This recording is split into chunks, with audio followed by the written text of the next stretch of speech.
Dear Adventure Seeker, on April 3, 1909, Robert Harris was murdered at the hands of Charles Bailey. Charles escaped without a trace and the body of Robert Harris was never found. Although the case has long been considered closed, there are still many unanswered questions. Go to the old McNally mine to uncover the truth of what happened that day.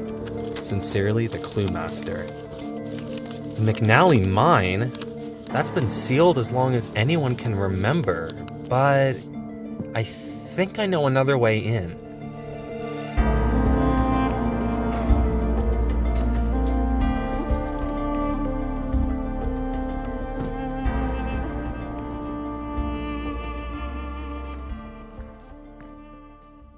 The week following the death of Robert Harris, a thorough search was made of McNally mine and the surrounding area.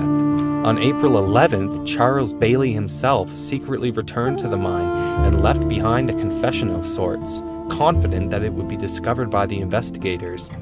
The mine, however, was sealed up the next day and the truth was never known. From where you are standing, you will see where the tunnel splits and runs three ways: north, south, and east. Follow the north tunnel till you come upon a pillar of ice. There you will find the first clue.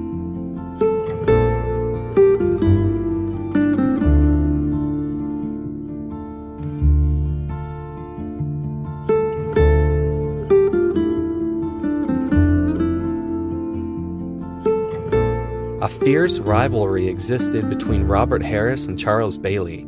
Both strove tirelessly to outdo each other both at work and sport. For his efforts, Robert was generally more successful than Charles and was even promoted to foreman. On April 2nd, the mining operation was coming to a close. Each man received his pay and most were due to depart the following day. That night was full of drinking and songs and a camp-wide game of poker, in which each man staked a portion of his earnings. One by one they were eliminated until only two men remained at the table, Robert Harris and Charles Bailey. Follow the south tunnel until you come out on a ledge overlooking the valley. There you will find the next clue.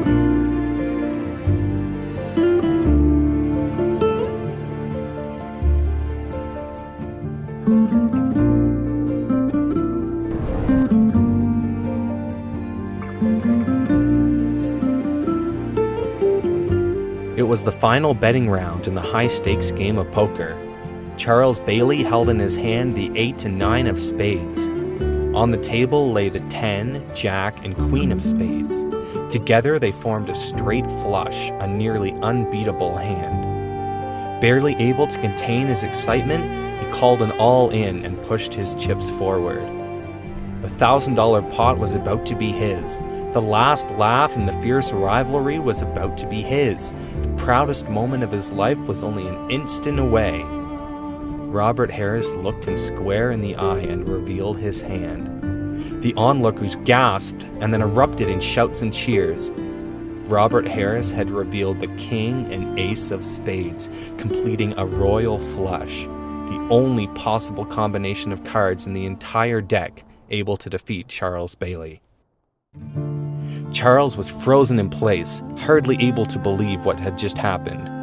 In a fit of rage, he pulled a knife from his side and lunged at Robert Harris. He was instantly restrained by the other men, who wrestled the knife from his hand and threw him to the floor.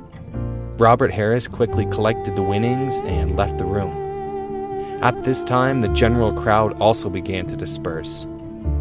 Charles Bailey slowly regained his senses and got to his feet. Although he had lost, he was thankful to have escaped with his life.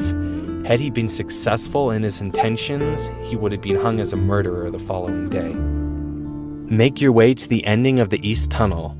There you will learn what took place on the fateful day of April 3rd from the killer's own words.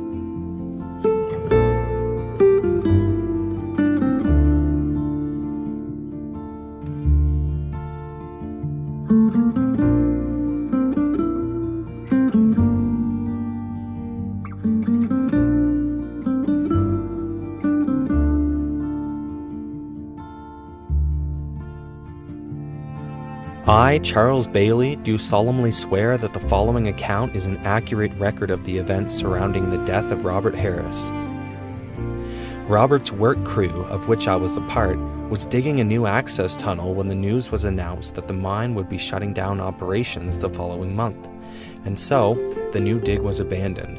An inventory conducted on April 2nd revealed that some of the tools used in the digging had been left behind when the project was abandoned. On the morning of April 3rd, Robert left the camp and made for the distant tunnel to gather the last of the tools and return them to camp before signing out for the last time and beginning his journey home. Soon after Robert left the camp, I hurried after him to catch up. I reached Robert just as he was descending into the mine and made a sincere apology for my rash actions the night before.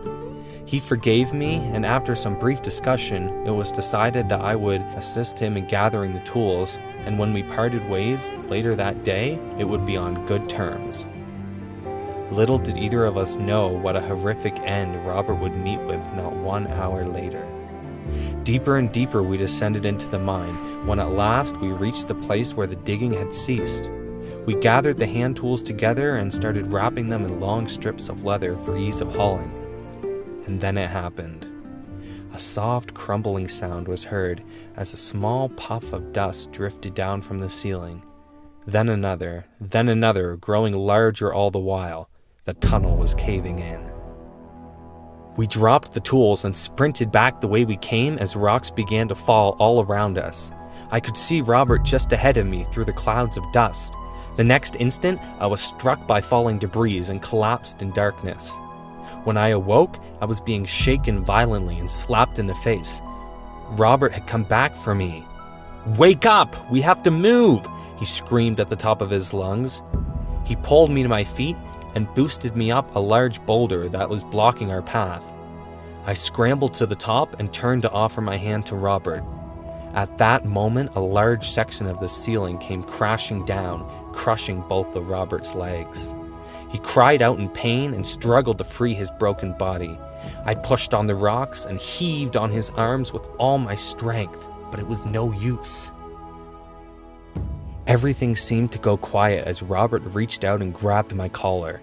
He pulled my ear close and spoke these words: "Today I will die, but you may yet live.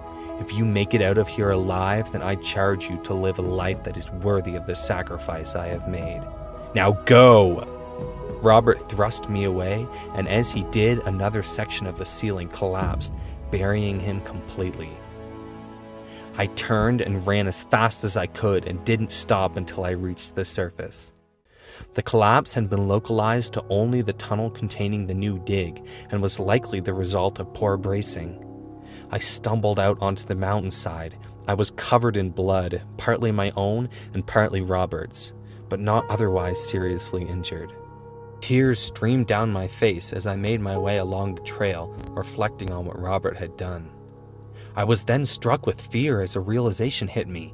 How could I return to camp like this? Everyone knew of the hostility that had existed between Robert and I. They had seen the knife in my hand and the hatred in my eyes the night before. They had seen us both go off in the direction of the mine that morning. To now return alone, covered in Robert's blood? I would be lynched without trial. Just as these thoughts were rushing into my head, I rounded a bend in the trail and came face to face with one of my fellows. I sprang into the forest and fled for my life. I, Charles Bailey, have returned to the site of this tragedy one last time, that the truth might be known, not primarily of my innocence, but of the heroic sacrifice that was made. I am leaving now to travel to a distant land. There I will serve anonymously at a mission, that I might, by God's grace, fulfill the charge that has been laid upon my life by Robert Harris.